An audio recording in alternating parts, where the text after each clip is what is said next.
반갑습니다. 박한식 교수와 함께 선을 넘다 2023년 첫 방송 시작하겠습니다. 교수님 반갑습니다. 예, 반갑고 안녕하십니까? 새해 복 많이 받으십시오. 예, 서로 그럽시다.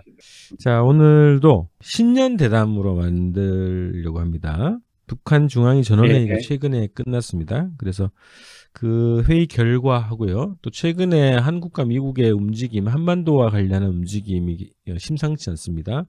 이런 것들 좀 분석하면서 올해 정세 전망을 좀 살펴보도록 하겠습니다. 자, 신년을 맞아서 최근 이제 북에서 진행된 조선노동당 중앙위원회 8기 6차 전원회의 결과 먼저 좀 살펴보려고 하는데요. 요게 이제 정형화되는 것 같습니다. 매년 말에 모여서 전원회의를 열고 여기에서 한 해 평가, 그 다음에 새해의 계획 이런 것들도 정리하는 방식으로 이렇게 이제 그 정형화되는 것 같은데요. 12월 26일부터 31일까지 진행이 됐어요. 김정은 위원장의 육성 신년사가 이걸로 좀 대체되는 그런 것 같거든요. 요 어떻게 예. 보십니까? 네. 북에서 무슨 당 중앙에서 무슨 정치국에서 뭘 결정해가지고 또 그렇게 하는 것도 아닙니다. 그게 당 중앙까지 올라가는 안건들은 전부 다 지방당에서 시골에서 작은 당의 조직에서 전부 다 충분히 토론되고 이론도 여러 가지 비교가 되는 연구도 하고 토론의 결과가 결국은 당 중앙에 올라가게 됩니다. 하나 특이한 것은 그 과정에 결정은 다수결로 결정하는 게 아니고 전원이 합의를 해서 결정을 하는 것입니다. 전원 합의가 안 되면은 자꾸 미팅을 하고 토론을 하는 것이 북한 노동당 집회의 모습입니다. 그래서 결정만 되면은 그걸 이행을 하기가 쉽습니다. 반대하는 사람이 없었으니까. 그런 것이 이제 미국 같은 한국 같은 소위 민주주의에서 하는 거와는 또 다릅니다. 사실 오늘 미국의 의회의 하원위원장, 의회 의장을 6분이나 투표를 해가 못 뽑았습니다. 과반수를 차지하는 사람이 한 사람도 없습니다. 그러면 누가 어떤 식으로 과반수를 해가지고 뽑혔다 해도 그걸 운영하는 데 차질이 많이 생깁니다. 그 대신 북에서 하는 노동당 중심의 집단적으로 하는 그런 제도에서는 이런 민주주의가 얻고 있는 여러 가지 불편하고 시간도 많이 들고 재정도 많이 소모되는 그러한 일을 하는 것을 피하게 됩니다. 그래서 조선노동당이 하는 걸 보면은 중국에 있는 중국 공산당보다 더 집체적이고 저 개인 중심이 아닙니다. 그래서 북을 무슨 1인 독재다 하는 거는 모르고 하는 얘기입니다. 그 말씀 들어보니까 언론에 비춰준 모습은 전원 찬성의 모습만 다 비춰준단 말이에요. 그래서 저기는 이견이 있으면 안 되는 곳이다 이런 식으로 독재 체제라는 이미지를 계속 만들어 봤는데 말씀하셨던 것처럼 전원이 합의할 때까지 계속 토론해서 전원이 합의하고 결정할 수 있는 조건을 우선 만든다는 과정이 필요한 거네요. 결정이 안 돼요. 한 사람이 또 반대하면은. 그러니까 결정해서 안건이 채택되고 나면은 실행하기가 훨씬 쉽다고. 그런 점에서는 세계에서 이런 예가 또 없습니다. 중국 공산당도 집단 체제로 많이 해오고 왔지만은 북한처럼 조선노동당이 하는 것처럼 완전한 집체 정책이 굴러가는 그런 데는 없습니다.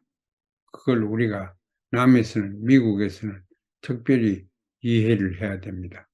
당으로 보면 당내 민주주의고 국가로 보면 국가 내에 이제 전국적인 민주주의 체제가 그런 방식으로 작동한다고 하시는 건데 우리가 정말 적극적으로 참고를 해야 될 것 같습니다. 그냥 권력기관이 아니고 전문성을 가진 기관입니다. 거기에 모든 전문가들이 모여 있는 것이 당 중앙회의고 당 전원회의에 전문가들이 다 있습니다. 그러니까 그게 과학자도 있고 사회과학의 전문가들도 있고 사상 철학적인 전문가들도 있고 그런 사람들이 다 토론에 참여해가지고 결정대가 나왔기 때문에 인민이 따라가게 됩니다. 왜냐하면 처음부터 인민들을 관여시켜서 토론을 하고 다 지방당에서 다 그렇게 합니다. 그래서 자기들이 관계를 해가 결정을 했기 때문에 반대를 하지 않습니다. 그래서 어떻게 보면은 가족 제도가 강한 우리 같은 유교적인 사회에서 참고를 할 수 있는 정치 제도라고 생각합니다. 또 하나는 그 한 번 더 생각을 해보니까 예를 들면 이제 제시하는 정책, 올라가는 그 정책안 자체가 어느 일부분의 이해관계, 한국 같은 음, 경우에는 예를 들면 뭐 자본가의 이해관계, 어떤 뭐 그럼, 소수 그 권력자의 이해관계를 반영하는 그런 정책이 아니라 대다수 국민들을 위한 정책이 발의가 되면 전원 합의가 자연스럽게 가능할 것 같단 말이죠. 자, 연구와 참고가 필요할 것 같고요. 그 이번 회의 내용에서 교수님께서 가장 주목하시는 부분이 어떤 걸까요? 몇 가지가 있는데 그 남쪽을 적으로 혹은 주적으로 보는 것 이거는 이번에 분명히 했습니다. 통일 문제에 대해서는 남쪽을 주적으로 보고 필요에 따라서 무력 행사를 할 수 있다. 그것이 이번에 또 당 차원에서 저는 당 차원보다는 사람들이 얘기를 했지만은 이번에는 당에서 전원회에서 결정했다는 것 그것이 중요합니다. 그런데 한 가지 저희 이목을 끄은 거는 기적적으로 무엇이 일어난다고 기대하지 마라. 우리가 노력해가지고 한 걸음 한 걸음 나가야 된다 하는 이러한 현실적인 충고를 위원장이 온 국민한테 한 것입니다. 그 다음에는 대외 문제에서 미국이 주도하는 그 한 나라가 패권이 주도하는 그러한 세계 질서는 무너졌다 했습니다. 그래서 1극에서 다극으로 지금 나간다. 자기들은 다극을 보고 있는 거예요. 그런데 대한민국은 1극을 그냥 아직 보고 있는데 1극은 사실은 무너졌습니다. 좀 남은 것도 곧 무너질 겁니다. 그래서 그리 미래지향적으로 세계 질서로 다극 질서로 보는 것. 그게 이번에 전원회의에서 특별히 나타난 것입니다. 그 다음에 국내 정치는 항상 그분들이 지금까지 얘기를 하는 것이 자기 말로 시기주, 먹는 거 하고 입는 거 하고 사는 거. 그래서 평양에 살림집을 10,000채를 지었고 3,000채를 더 짓고 뭐 하는 또 농촌을 생산량을 농업의 과학화를 위해서 그렇게 많이 개조를 하고 하는 것을 또 발표했습니다. 그러니까 농업과 먹는 것과 입는 거는 경공업, 경공업과 그 다음에 방위공업, 그건 군사공업, 그건 우리가 더 얘기할 필요 없이 중요하게 저 사람들이 발전시키고 있습니다. 똑같은 얘기인 것 같지만은 특별한 요인이 보이네요. 몇 가지는 좀 더 더 깊이 말씀 좀 나눠보겠습니다. 저도 이제 주목한 부분 예, 중에 하나는 김정은 총비서가 이제 사업 보고를 한 3일에 걸쳐서 했습니다. 그러면서 이제 예, 전반적인 사업은 이제 성과적으로 다 평가를 했어요. 괄목할 만한 성과를 냈다. 분명 전진했다 이제 이렇게 평가하면서요. 중요하게는 패배주의와 기술 신비주의라는 낡은 사상 경향이 잠재하고 있다 아직까지. 계속 강조했던 건데 아직까지 남아있다 이제 이런 비판을 아주 세게 했어요. 그 예, 예, 영상에서도 아예 그냥 일꾼 하나를 세워놓고 그냥 비판을 하는 장면이 예. 나오던데 요 부분은 제가 이해한 거는 이런 거죠. 자기 기술에 대해서 이것을 혁신시키는 데서 일정하게 좀 소극성이 있는 문제, 그 다음에 선진국의 어떤 기술 문제가 도저히 따라가기 어려운 목표다. 이렇게 생각하는 그런 기술 신비주의. 이게 이제 낡은 사상이다. 이 사상을 깨야 된다. 이제 이렇게 강조한 거 아닌가 싶은데요. 선진국의 과학, 앞선 과학을 우리가 그거를 습득해서 모든 일을, 우리 일은 우리가 해결해야지 선진국에서 받아온 과학을 가지고 해결을 하겠다. 그런 생각은 바람직하지 않다. 그렇게 얘기하는 것 같습니다. 저에게는. 자, 그 다음에 우리 국가를 주적으로 규제하고 전쟁 준비에 대해서까지 공공연히 죄치는 남조선 괴뢰들이 의심할 바 없는 우리의 명백한 적이다. 이제 이렇게 규정을 했고요. 그래서 이런 걸 보면 남북 관계는 그 북에서 규정한 대로 대적 관계, 남북 관계가 대적 관계다. 이렇게 다시 한번 이제 공식화 시킨 걸로 보이고, 그러면 이제 지금 남북 관계는 도저히 이 정권 하에서는 대화 하나도 없는 상태가, 그 상태를 넘어서서 오히려 전쟁 가능성까지 더 높아지는 거 아니야, 이렇게 보이는데 어떻게 보십니까? 그걸 이제 우리 그렇게 생각을 하고 염려를 해야 됩니다.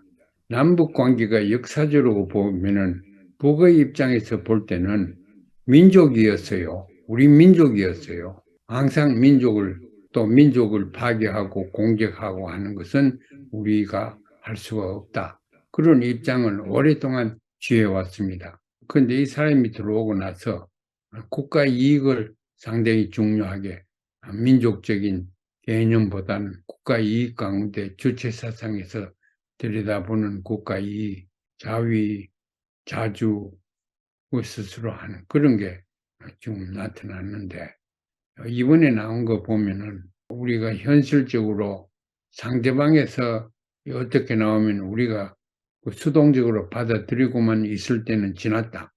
능동적으로 우리가 해야 된다.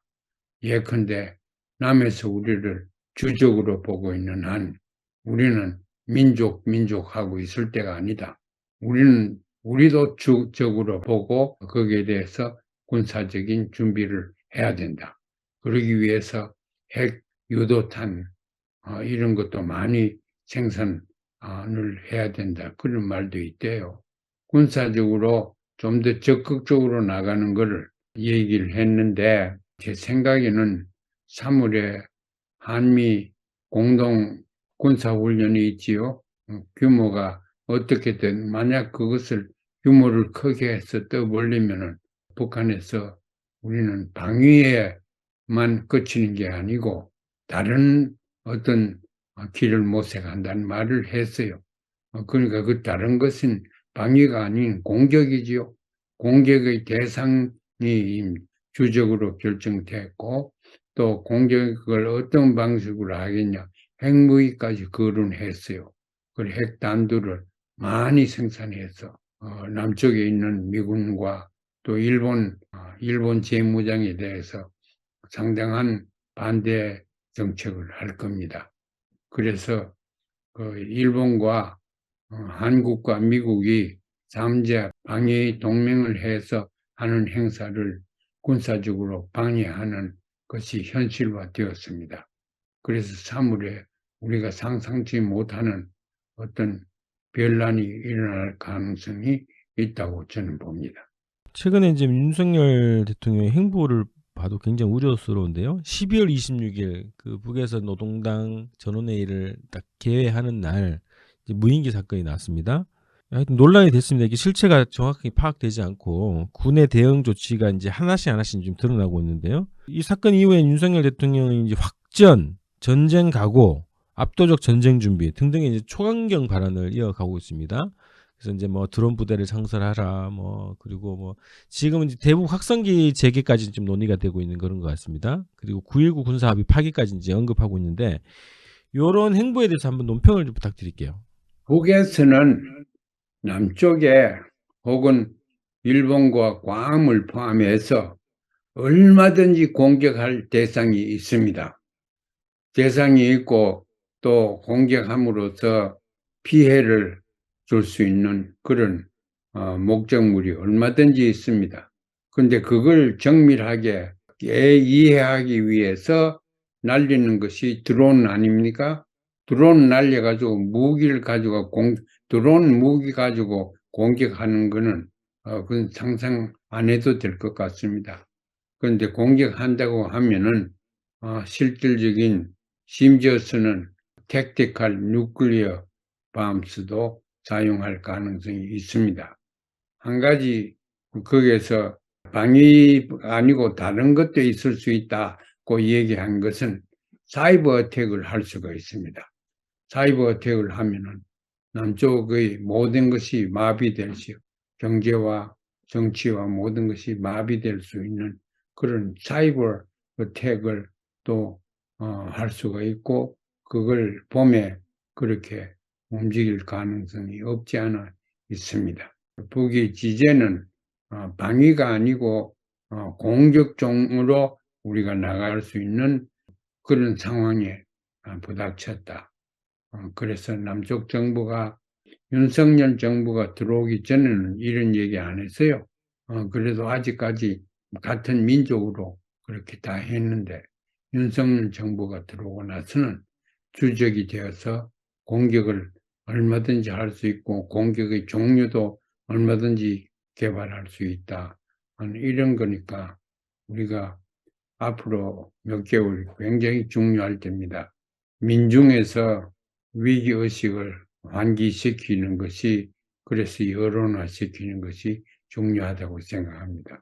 지금 최근에 지금 논란이 되고 있는 사안이 있습니다. 윤석열 대통령이 이제 그 신년 기자회견을 하지 않고 조선일보하고 단독 인터뷰를 했습니다. 그래서 전국 구상을 좀 밝힌 바가 있는데요. 북의 핵 미사일 대응하기 위해서 한미가 미국의 핵 전력을 공동기획 개념으로 운영하는 방안을 논의하고 있다. 그래서 미국에서도 긍정적이다 이제 얘기했는데, 바로 바이든 대통령하고 미국의 고위 당국자가 그런 사실이 없다, 공동훈련을 하지 않는다, 모의 훈련전을 검토하고 있다, 뭐 이 정도로 제 발언하면서 논란이 지금 계속되고 있습니다. 이게 미국에서 어떻게 확인되고 있는 사실이 어떤 걸까요? 확인 그걸 하기가 어렵습니다. 그러나 우리가 상황을 전문적인 입장에서 보면은, 미국으로서는 지금 우크라이나 전쟁 이 밖에서 군사적인 충돌을 생각할 수도 없고 감당할 수도 없습니다. 그렇게 되면은 국내 정치에 큰 영향을 미치고, 또 선진국으로서의 위치를 계속 유지하기가 어렵습니다. 그래서 미국이 할 수 없다. 미국이 할 수 없으면은 우리는 군사작전권도 없는데 우리가 뭘 합니까? 대한민국 할 일도 하나도 없어요. 할 수도 없고 할 방법도 없고 그렇습니다. 가서 그럼 공격을 한다. 어디를 공격해야 됩니까? 제가 북을 여러 번 많이 가서 아는데 공격할 때를 찾을 수가 없습니다. 전부 다 땅 밑에 다 있지요. 남쪽은 전부 땅 위에 있고, 일본도 대부분 땅 위에 다 있고 그렇죠. 이북에서는 땅 밑에 다 있습니다. 그래서 가서 어디를 공격하면은 누가 죽게 되고 무엇이 파괴되고 하는 그런 데이터가 있을 수가 없습니다.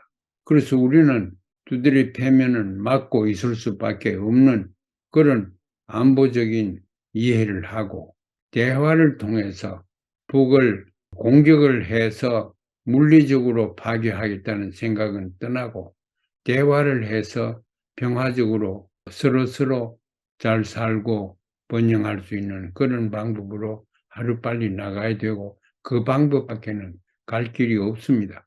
정권이 뭐 강하다고 하지만은 대한민국에 국한된 정권이 군사적인 주권도 없고, 경제적으로도 지금 대기업에 의존함으로써 미국 경제에 많이 의존대가 있기 때문에, 미국이 경제적으로 몰락하게 되면은 대한민국도 크나큰 영향을 받으리라고 생각합니다.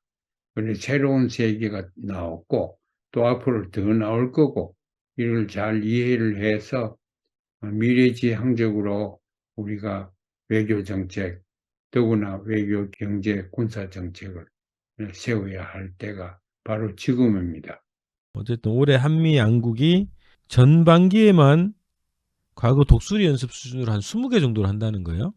집중적으로 훈련을 한다는 것이 이제 이번 방침인데, 연말부터 이제 윤석열 정부의 그 대북 강경 발언이 또 심상치 않고, 상반기에 또 대규모 이제 실전 훈련이 상반기면 하면 6월 달까지 한 20개가 지금 곳곳에서 열린다는 얘기거든요. 그리고 쌍용 훈련이라고 이제 그 포항에서 매년 하던 상륙 훈련까지 진행하겠다는 거고. 자, 이렇게 되면 북이 발표한 대로 초강경 대응을 할 수밖에 없고, 또 실전 대응하겠다는 거고, 그 ICBM도 고각 발사가 아니라 정각 발사를 할 가능성이 높다는 거고. 북에서 봐서 남에서 자기를 적으로 보고 공격에 합당한 그러한 행동을, 군사적인 행동을 했을 때는 자기도 반격을 고려한다 이건데, 그게 이제 3월이 될지 4월이 될지 독수리 훈련이나 이 훈련을 좀 규모가 있게 하고 이렇게 하면은 자기들이 어떤 종류의 선전포고를 하고 남쪽으로 향해서 공격을 하리라고 생각합니다.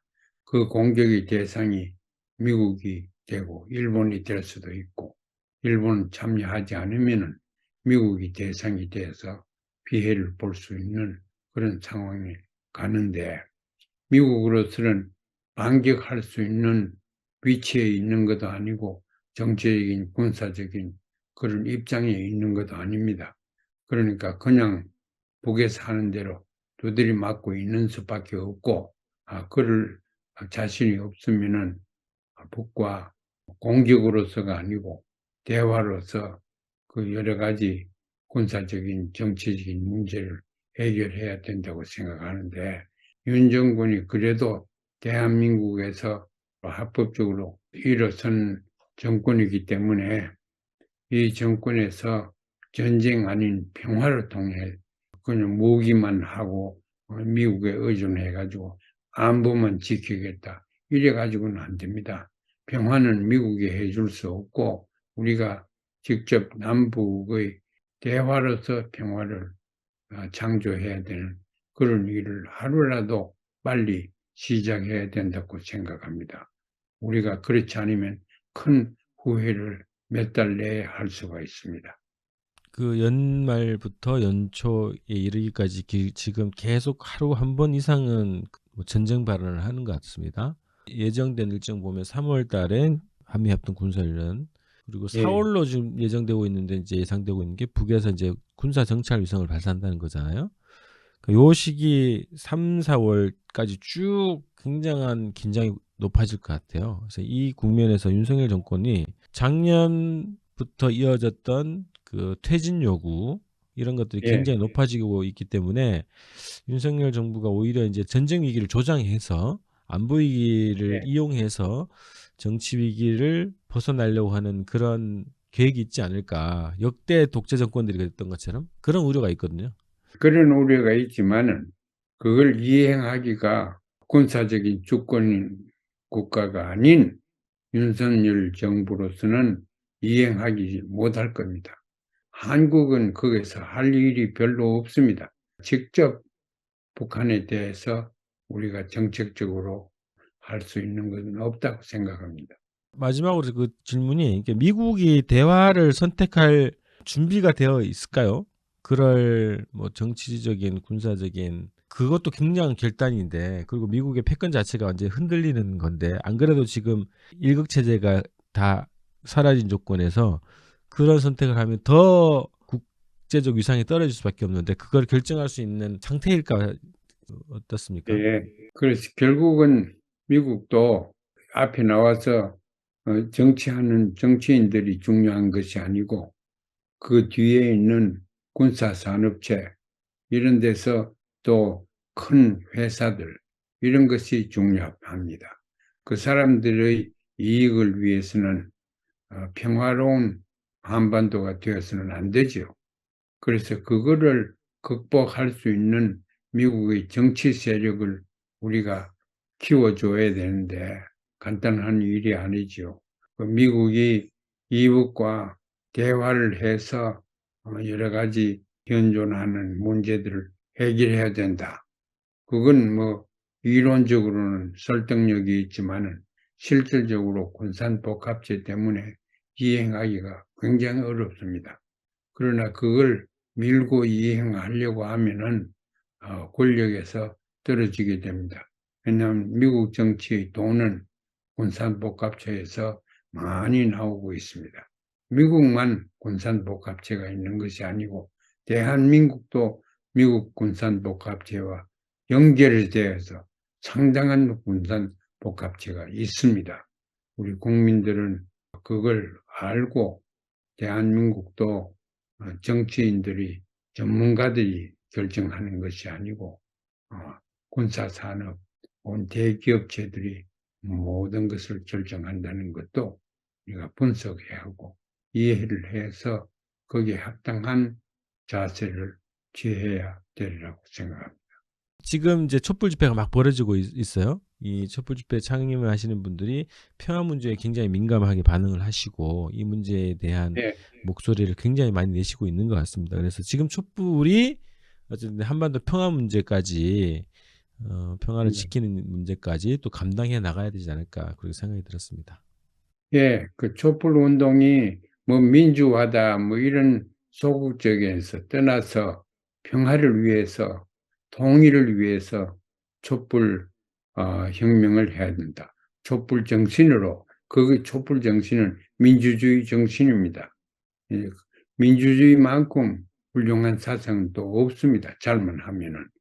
그래서 대한민국이 민주주의의 등불이 될 수 있고 그 촛불 등불을 민주주의 촛불 등불로 변모를 빛시켜 가지고 그렇게 하는 게 좋겠고 더구나 우리는 분단되어 있기 때문에 통일을 위해서 촛불 집회를 남과 북이 합해서 하면은 촛불 통일이 될 수가 있습니다.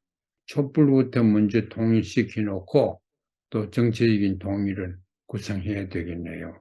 알겠습니다. 이렇게 해서 오늘 그 대담을 좀 마무리하겠습니다. 북한 중앙위 전원회의 결과를 좀 분석해 봤고요.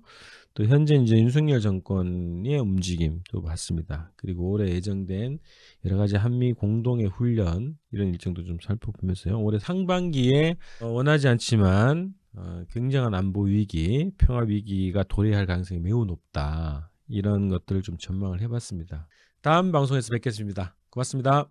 수고했습니다.